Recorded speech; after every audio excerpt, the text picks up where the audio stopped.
For years, Nyesom Wike was a force of nature in Nigerian politics. As governor of Rivers State, he built a reputation as a fearless leader, a man who could not be intimidated, and one who spoke his mind without apology. He positioned himself as the defender of his people, the strong man who stood up to federal might, and the loudest voice of opposition within his own party. At one point, Wike was even admired. Controversial, yes, but admired for his courage and ability to stand toe-to-toe with Nigeria's political giants. But today, the same man who once commanded respect has become, in the eyes of many Nigerians, the most hated politician in the country. This is the story of how power, betrayal, and ambition turned Nyesom Wike from a celebrated strongman into a political villain. Wike's political journey began long before he became a household name. As a local government chairman, then chief of staff in Rivers State, and later as a minister under President Goodluck Jonathan, he mastered the art of political survival. But his defining moment came when he became governor of Rivers in 2015. Known for his fiery speeches and unrelenting opposition to the ruling APC, Wike positioned himself as a fearless defender of the People's Democratic Party, the PDP. His voice carried weight, not just in Rivers, but across Nigeria. He was blunt, combative, and often theatrical. Whether attacking opponents, criticizing federal policies, or defending his state, Wike never held back. To his supporters, he was a warrior. To his opponents, he was a bully. Either way, he mattered. By 2022, Wike had become one of the most influential figures in Nigerian politics. After losing the PDP presidential ticket to Atiku Abubakar, a contest he believed he deserved, Wike felt betrayed by his own party. In response, he formed the infamous G5 governors, a group of 5 powerful PDP governors who refused to support Atiku's candidacy. For months, Wike dominated headlines.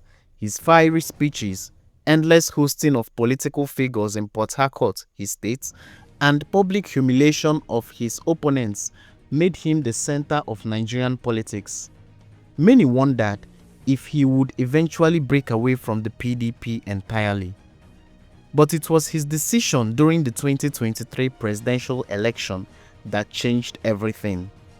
When Nigerians went to the polls in February 2023, many believed Wike's G5 would deliver a decisive blow to the PDP by aligning with Peter Obi of the Labour Party. After all, Obi's popularity among youths and the discontent within the PDP seemed like a natural alliance. Instead, Wike shocked the nation. While never openly declaring it, his actions suggested he quietly backed Bola Tinubu of the APC, the same party he had fought bitterly for years. In Rivers State, allegations of electoral manipulation in Tinubu's favor were widespread, and many believed Wike played a role. For Nigerians who once saw him as a fearless opposition leader, this was the ultimate betrayal.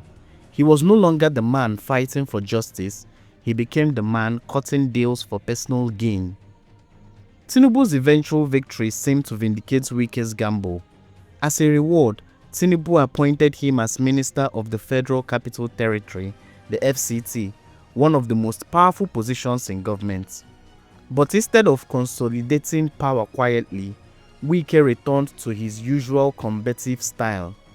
As FCT Minister, he threatened demolitions, clashed with landowners, and carried himself with the same arrogance that once worked in his favor as a governor.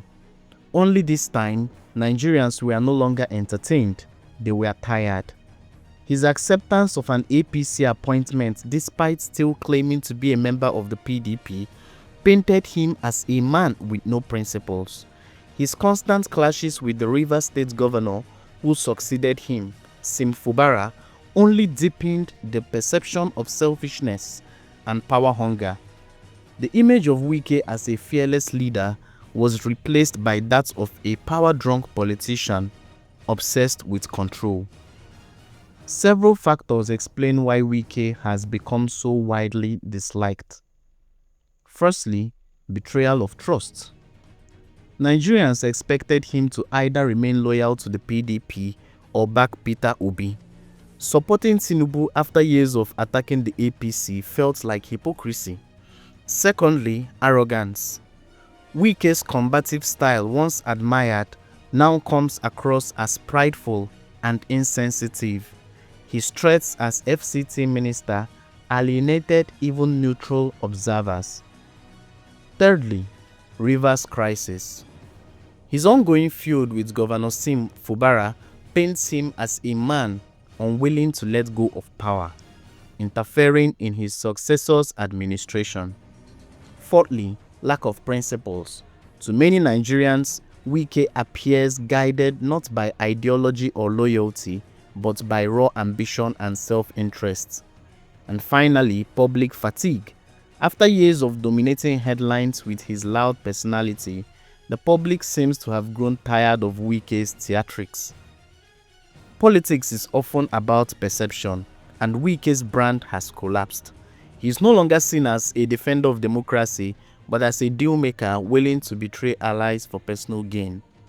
The Malian movement of Naira Marley collapsed because of scandal. Wike's movement collapsed because of betrayal. In Nigeria, betrayal is rarely forgiven, especially when it comes like a politician placed personal ambition above the will of the people. Today, Wike is respected for his influence, but distrusted for his motives. He has become the embodiment of Nigerian political cynicism, powerful but unloved. What makes Wike's story even more ironic is that he still holds immense power.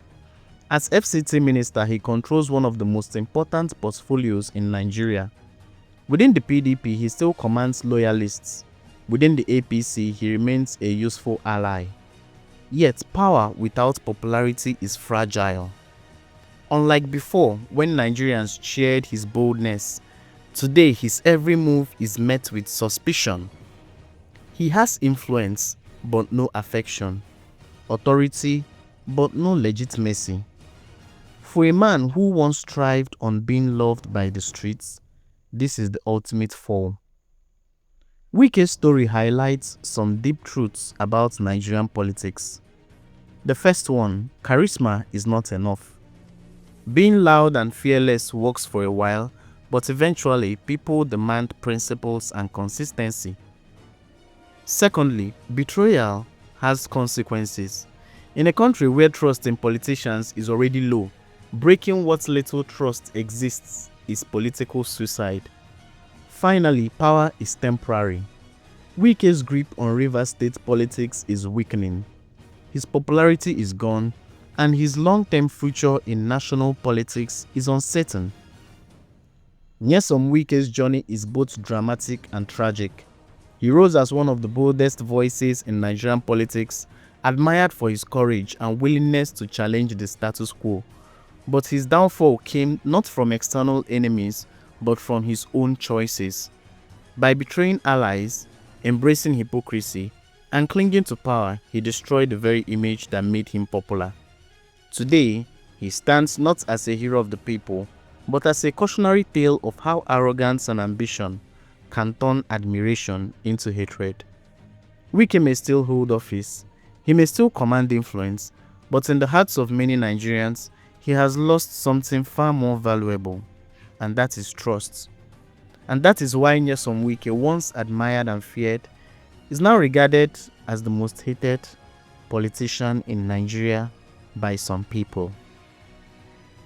Thank you for joining us today. Do not forget to like, share, and subscribe. See you later.